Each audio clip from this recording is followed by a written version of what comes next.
नमस्कार सर। मैं जानना चाहूँगा कि एसआईपी हमें क्यों करनी चाहिए। तो सर इसके बारे में सबसे पहले सर आप अपना इंट्रोडक्शन दीजिए सर। मेरा नाम अरुण कुमार पटेल है।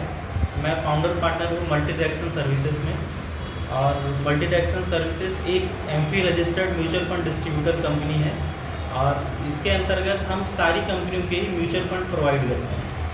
तो अरुण जी, जैसा कि आपका सवाल था कि हमको म्यूचुअल फंड क्यों करना चाहिए या म्यूचुअल फंड में क्यों इन्वेस्ट करना चाहिए, तो मेरा ऐसा मानना है कि हर व्यक्ति जो आज की तारीख में अर्न कर रहा है, कमा कर रहा है, चाहे वो जॉब के माध्यम से या बिजनेस के माध्यम से, उसको अपनी सेविंग का लगभग 10 से 20% हमेशा बचा के रखना चाहिए, सेव करना चाहिए मंथली बेसिस में।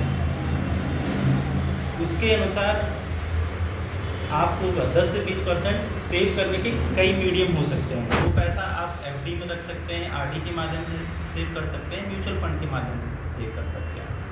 लेकिन म्यूचुअल फंड क्यों बेस्ट है? क्योंकि म्यूचुअल फंड में एक किसी भी लॉन्ग टर्म ड्यूरेशन में आप अगर एवरेज रिटर्न देखेंगे तो लगभग 12 से 15% म्यूचुअल फंड रिटर्न आपको दे ही देता है, जबकि आरडी और एफडी में आपको मोटा 7 से 8% का रिटर्न मिलता है। हिस्टोरिकल रिटर्न अगर एफडी आरडी देखेंगे तो 7 से 8% हमेशा आपको मिलेगा। हिस्टोरिकल रिटर्न अगर म्यूचुअल फंड देखेंगे तो लगभग 12 से 15 के बीच में आपको मिलेगा। इसलिए मैं सजेस्ट करता हूँ कि आपको अपनी सेविंग म्यूचुअल फंड में करनी चाहिए। जी सर, तो रिटायरमेंट की प्लानिंग हम एसआईपी के माध्यम से किस एज से कर सकते हैं?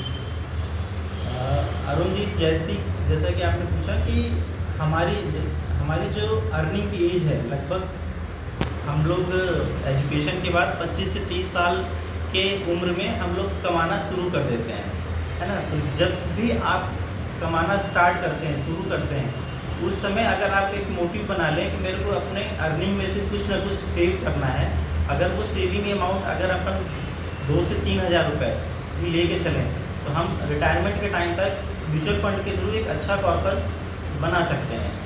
जस्ट एग्जांपल, अगर आप 2,500 रुपये 2,500 रुपीज़ मंथली सेव करते हैं म्यूचुअल फंड में, तो 30 साल कंप्लीट होने तक हम लगभग 9 लाख का हमारा जो मूलधन होगा उसके एवरेज में लगभग 1.5 से 2 करोड़ की वैल्यू क्रिएट कर चुके होंगे।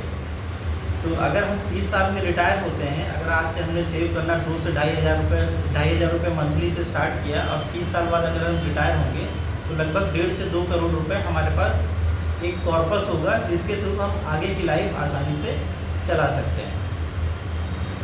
ठीक है सर, थैंक यू सर, जानकारी देने के लिए बहुत बहुत आपका धन्यवाद सर।